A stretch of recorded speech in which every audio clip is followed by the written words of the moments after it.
अमरावती जिल्ह्यातील श्री क्षेत्र महिमापूर विहिरीचे श्री क्षेत्र शेगाव पायदळ पालखी सोहळ्याचे आयोजन करण्यात आले असून हे आयोजन दिनांक 13 तारखेपासून डिसेंबरच्या सुरू होणार असून श्री क्षेत्र शेगाव इथपर्यंत ही पायदळ यात्रा असेल। या संदर्भात आपल्यासोबत जे आयोजक आहे हे बोलणार आहे आणि काय याचं नियोजन असेल, काय पायदळ यात्रा असेल आणि तुमचा कुठे मुक्काम असेल आणि या पायदळ यात्रेमध्ये किती जणांचा समावेश असेल। नमस्कार, नाव मी योगेश भास्करराव काळे, राहणार महिमापूर। आमची दरवर्षीप्रमाणे यावर्षीसुद्धा शेगाव पायदळवारी निघणार आहे।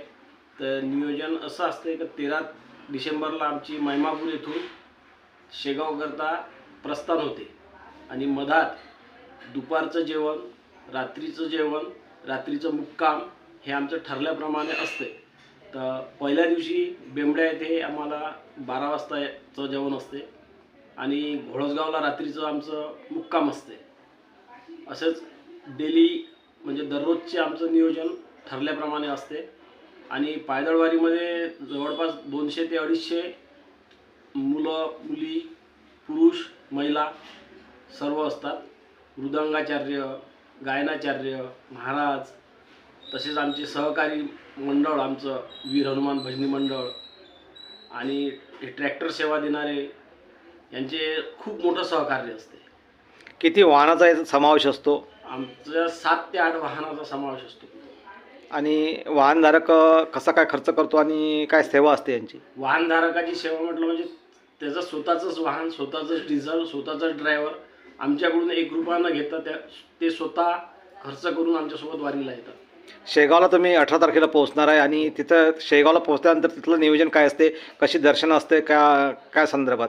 18 तारखेला आम्ही शेगावला पोहोचल्यानंतर आमचं तिथं अन्नदाते आहेत अमोल गावंडे नालवाड्याचे, यांच्याकडून सकाळचं 12 वाजताचं आम्हाला अन्नदान दिलं जाते आणि तिथून मग आमची तयारी करून पायदळवारी आमची श्रीच्या मंदिराकडे प्रस्थान होते।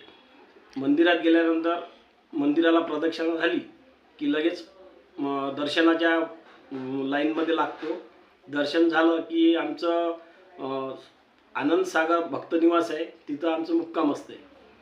काय नियोजन आधी पायदळ यात्रा हे गेल्या किती वर्षापासून आपण गावातून करता आणि याचं महत्त्व काय आहे? आमचे कंटिन्यू 6 वर्ष झाले हे पायदळवारी चालू आहे आणि नियोजन असंच की आम्ही पोरं बसलेलो होतो, बसता जसं नियोजन केलं तर तेव्हापासून आमची सुरुवात झाली। आपल्यासोबत मोहनजी काळेसुद्धा हे जुडले आहे आणि वारकरीमध्ये यांचा सहभाग असतो आणि वारकरी याच्यातही पैदळ यात्रेमध्ये सामील असतात। काय आपल्याला अनुभव आहे पायदळवारीचा आणि श्री क्षेत्र गजानन महाराज शेगाव इथे आपण जातात, काय अनुभव आला आपल्याला आणि काय महत्त्व आहे? माझं नाव मोहन विठ्ठलराव काळे आणि मी एक समाजसेवक आहे आणि गजानन महाराजची वारी म्हटलं की गजानन महाराजचा आम्हाला प्रसादच आहे। गजानन महाराजचा असा प्रसाद आहे की आमचं म्हणजे जेवढं आम्ही गजानन महाराजसाठी केलं तेवढं आम्हाला कोणत्याच प्रकारची कमतरता आजपर्यंत भासलेली नाही। म्हणून आम्ही तन मन धनाने गजानन महाराजांच्या सहवासामध्ये सेवाकरी म्हणून आम्ही वावरतो।